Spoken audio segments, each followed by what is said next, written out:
बच्चों lesson number 3 Shoolpani पढ़ेंगे और आप पेज नंबर 22 निकालिए। अब हम पाठ पढ़ेंगे बच्चों। शूलपाणी ने अपना शूल उठाया। जैसे ही उसने भगवान महावीर पर आक्रमण करना चाहा, कौशिक नाग ने उसे ही ढस लिया।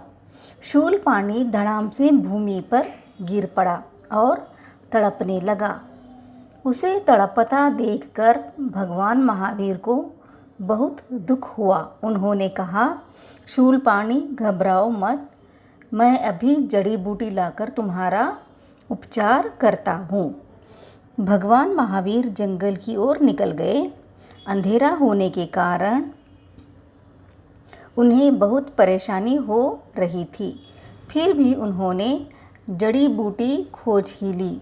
जब वे लौटे तो गांव के बहुत से लोगों को वहां पाया। भगवान महावीर ने जड़ी बूटी घिसकर शूलपाणी का उपचार करना आरंभ किया तो गांव के मुखिया ने कहा, भगवान इसे न बचाएं, यह हत्यारा और पापी है। यह निर्दोष लोगों को सताता है, अतः इसे मर जाने दे।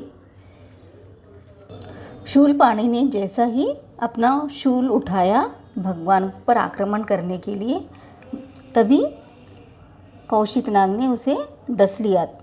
शूलपाणी जमीन पर गिर पड़ा और तड़पने लगा था। उसे तड़पता देखकर महावीर भगवान को बहुत दुख हुआ। उन्होंने कहा, शूलपाणी घबराओ मत, मैं तुम्हारा उपचार करूँगा। यह कहकर वह जंगल की ओर गए। अंधेरा होने के कारण उन्हें जड़ी बूटी ढूंढने में बहुत ही परेशानी होने लगी। फिर भी उन्होंने जड़ी बूटी की खोज की और वे गांव लौटे।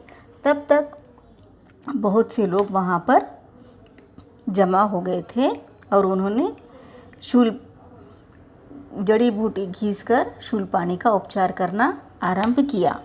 तब गांव के मुखिया ने भगवान से कहा, भगवान इसे मत बचाइए, बहुत ही पापी और हत्यारा है, इसने बहुत से लोगों को मारा है, इसलिए आप इसे मत बचाइए, इसे मरने दीजिए।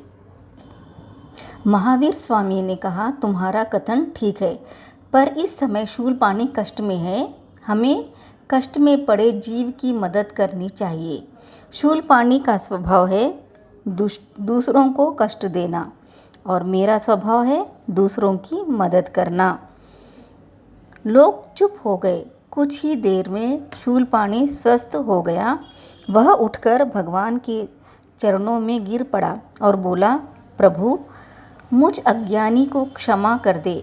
मैं बहुत बड़ा पापी हूँ।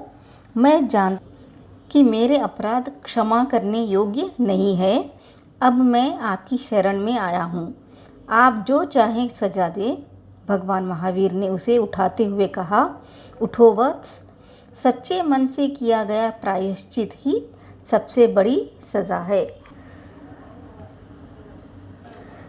तब महावीर भगवान ने कहा कि तुम्हारा कथन सत्य है, लेकिन शूलपाणी दुष्ट है, इसलिए वह दूसरों को कष्ट देना उसका गुण है, लेकिन मेरा स्वभाव दूसरों की मदद करना है, इसीलिए मैं इसे अवश्य बचाऊंगा। तभी सब लोग चुप हो गए और तब तक शूलपाणी स्वस्थ होकर उठ खड़ा हुआ। वह भगवान के चरणों में गिरकर रो पड़ा। उसने कहा, हे भगवान मुझे क्षमा कर दीजिए, आप मुझे जो भी सज़ा देना चाहे मुझे दे सकते हैं। भगवान महावीर ने उसे उठाते हुए कहा, सच्चे मन से किया हुआ प्रायश्चित ही सबसे बड़ी सज़ा होती है। मुझे अपना शिष्य बनाकर दीक्षा दे। मैं प्रण करता हूँ कि अब किसी को नहीं सताऊंगा। शूलपाणी ने कहा। भगवान महावीर ने उसके सिर पर हाथ फेरते हुए कहा, वत्स आज से तुम मेरे शिष्य हुए। भगवान तुम्हारा कल्याण करेंगे। मानवता की सेवा करना ही सबसे बड़ा धर्म है।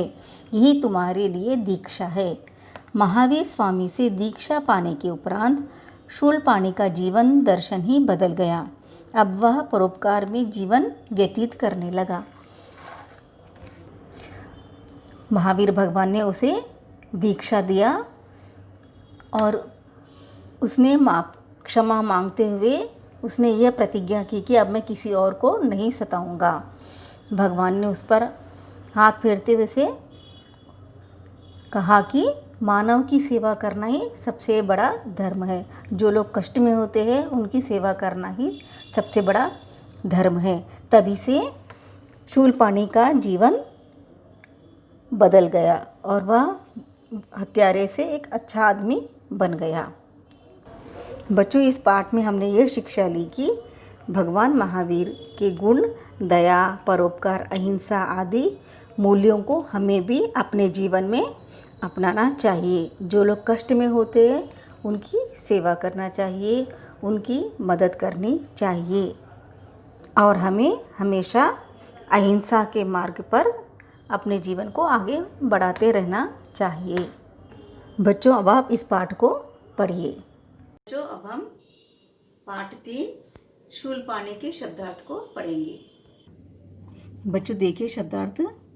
विहार, घूमना, आगमन, आना, नर पिशाच, नीच एवं दुष्ट व्यक्ति, एकत्रित, जमा, इकट्ठा, आग्रह, हठपूर्वक प्रार्थना, नाग, काले रंग का बड़े फन वाला सांप, धूर्त, कपटी, उपचार, इलाज, दीक्षा, पवित्र मंत्रोपदेश, चैत्य, मठ, आश्रम, क्रूर, निर्दय, हिंसक, रमणीक, मनोहर, धर्मोपदेश, धर्म का उपदेश, अहित, बुराई, अपकार, हानि, सम्मोहित होना, वश में होना, आक्रमण, हमला, प्रायश्चित, पश्चाताप, पछतावा। बच्चों, इस शब्दार्थ को आप क्लास वर्क में लिखिए।